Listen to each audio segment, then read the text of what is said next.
Well, hello everyone. Welcome back to my channel and welcome back to the second installment of the Diagon Alley build in Planet Zoo. My name is Swoop there and I am pleased to announce that in this episode you will be seeing me build Wiseacre's Wizarding Equipment, which is the building I'm building at the moment. I'm also going to be building Flourish Blotts, and I also build Florean Fortescue's Icream Parlour. I thought for this episode it'd be quite cool to talk a little bit about each shop and how I got the inspiration for each of them. This one in particular, the Wiseacre's Wizarding Equipment, wasn't actually in the books, I don't believe. However, it is in Pottermore. It's also part of all of the Diagon Alley maps that I can find, so I thought I would pop it in. The building itself was inspired by the Wizarding Equipment shop in the UK, Warner Brothers Diagon Alley, I believe. I do have photos at the end to show you guys the inspiration.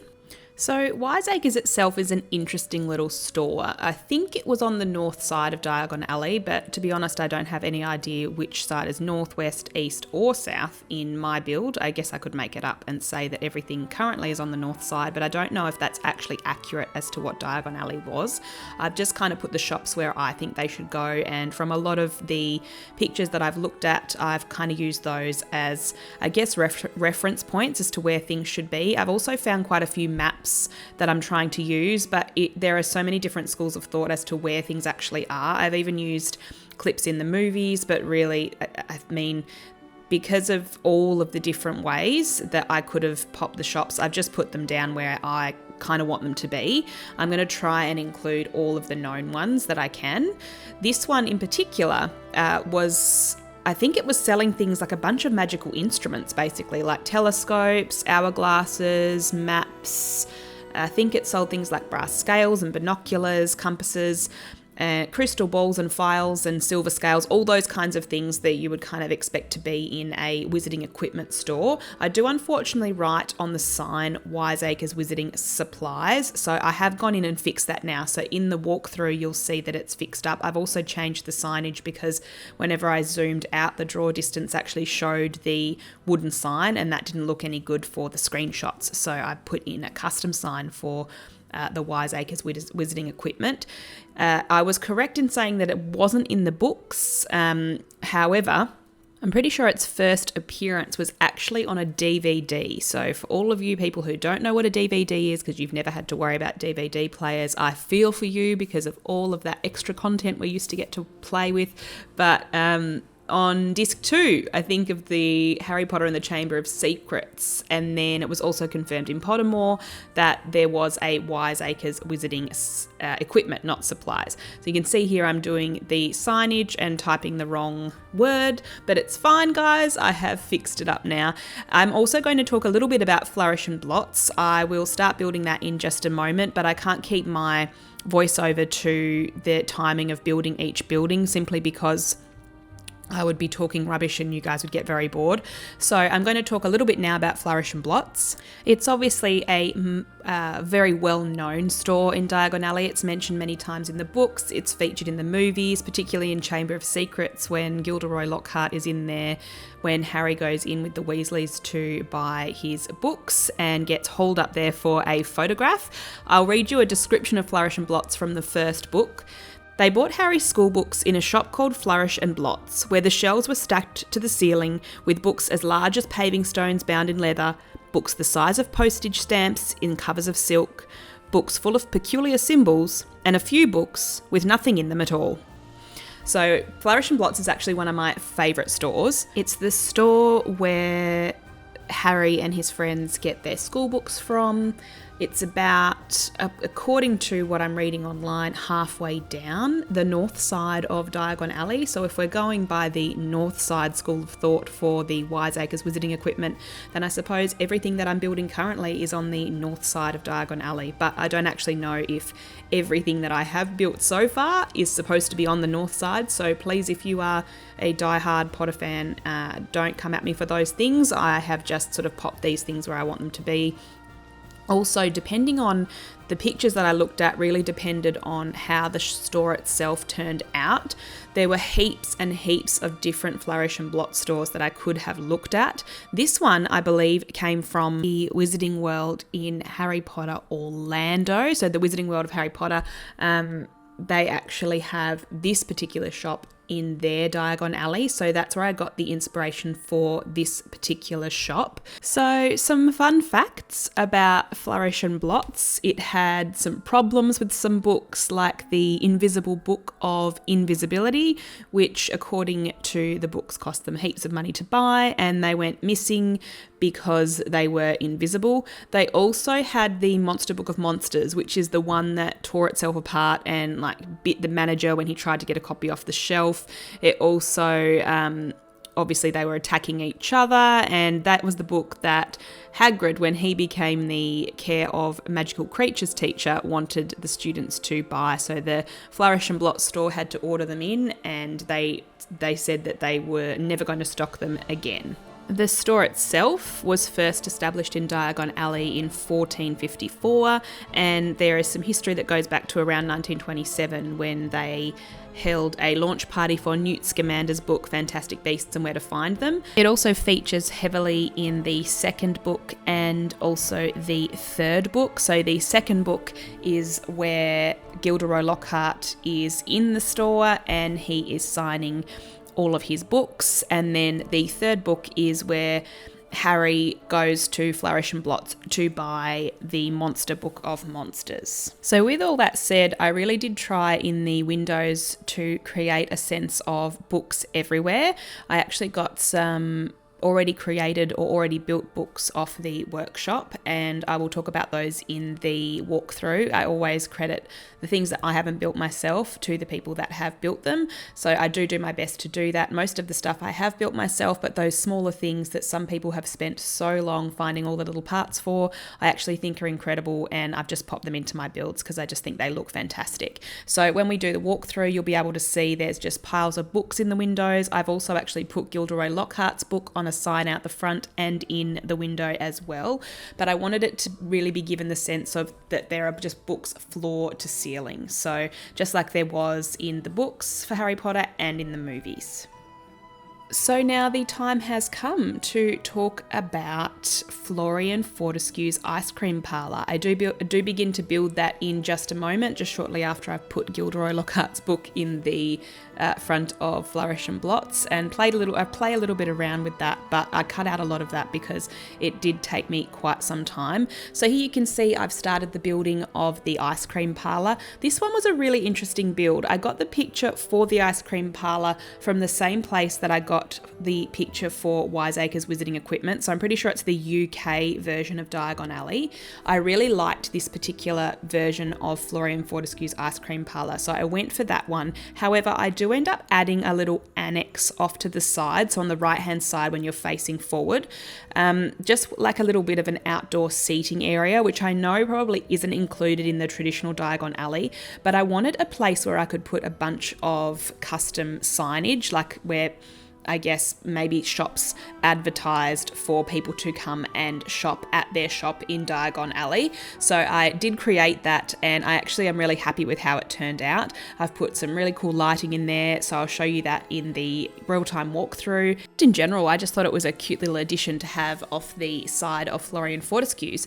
So let's talk a little bit about the ice cream parlour itself. I'll read you a little excerpt from one of the Harry Potter books, and then I'll talk about the history of the ice cream parlour. Harry didn't have to do his homework under the blankets by flashlight anymore.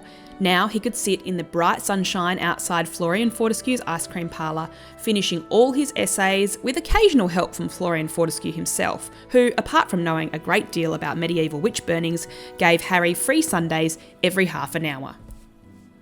According to the site that I'm reading from, Florean Fortescue's ice cream parlour was again on the north-hand side of Diagon Alley, so we're not doing too badly, guys. It also says it's next to a second-hand bookshop, so I suppose I'll put the second-hand bookshop on the other side of Florean Fortescue. So you've kind of got Flourish Blotts on one side, Florean Fortescue's, and then the second-hand bookshop on the far side. And then this side of Diagon Alley will nearly be complete because I have the other side that I need to build as well. I guess that side will be the south side.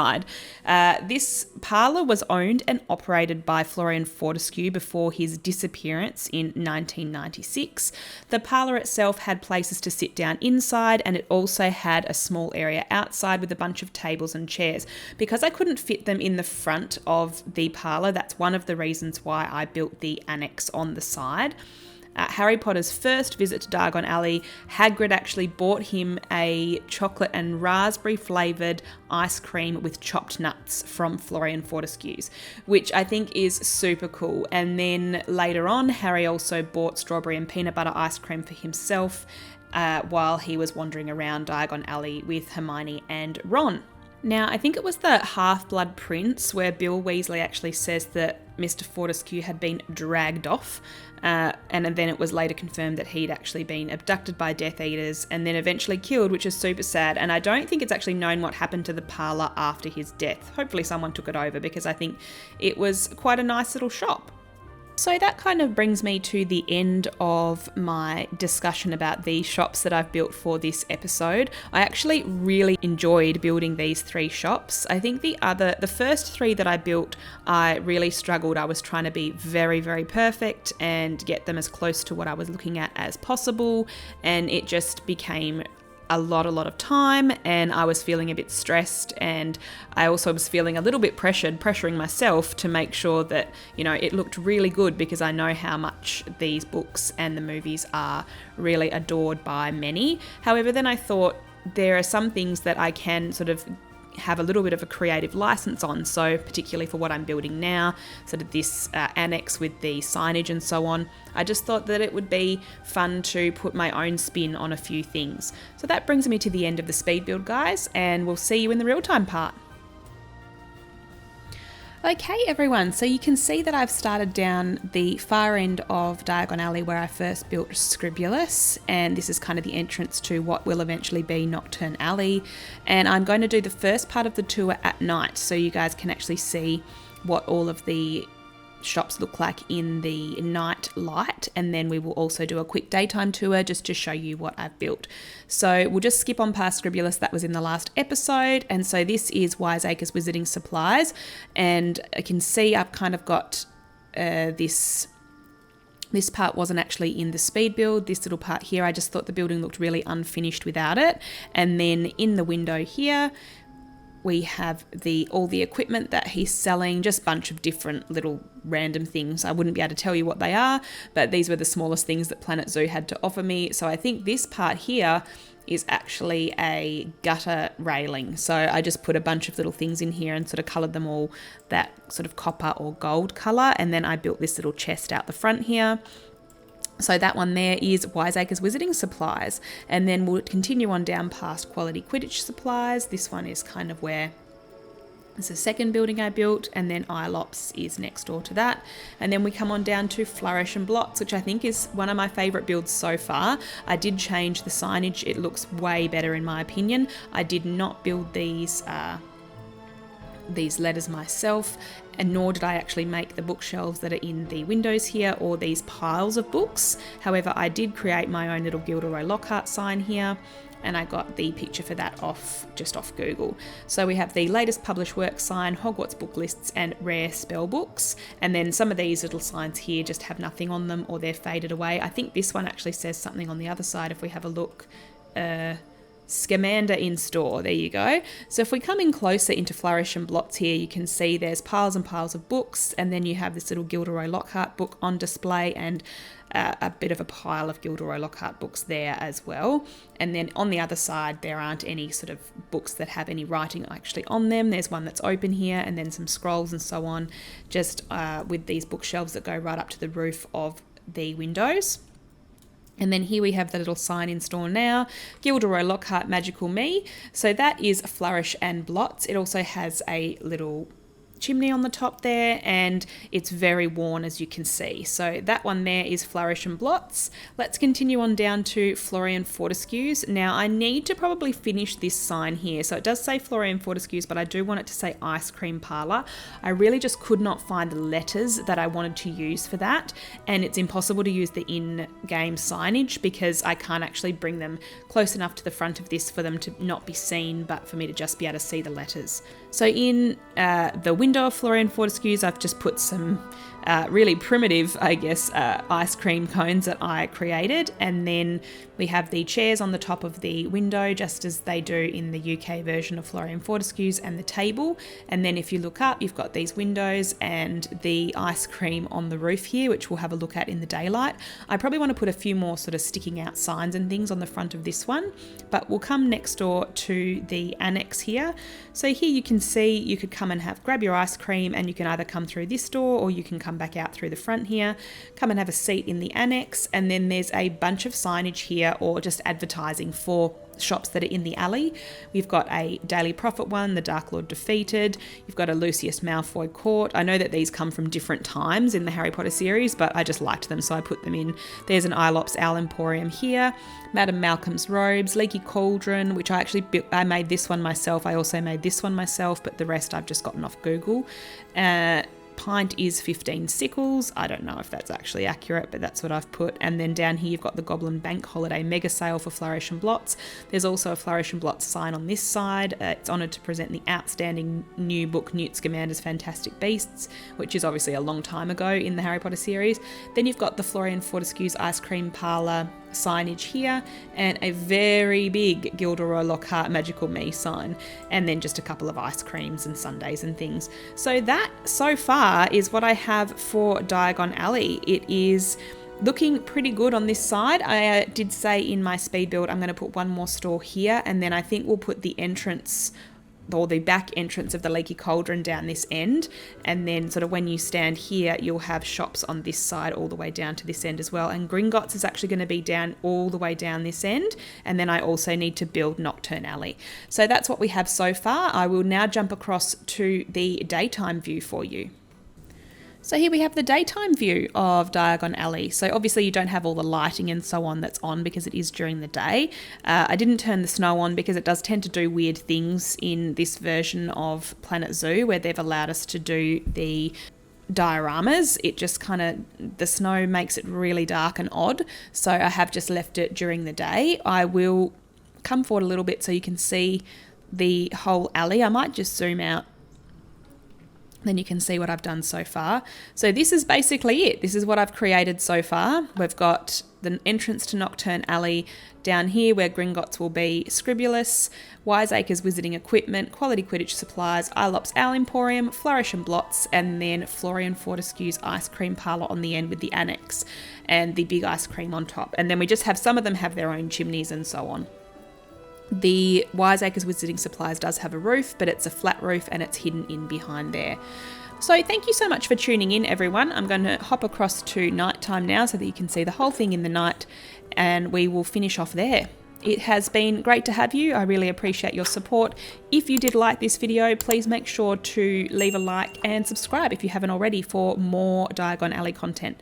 Thank you so much, and as always, I'll see you in the next one. Bye guys.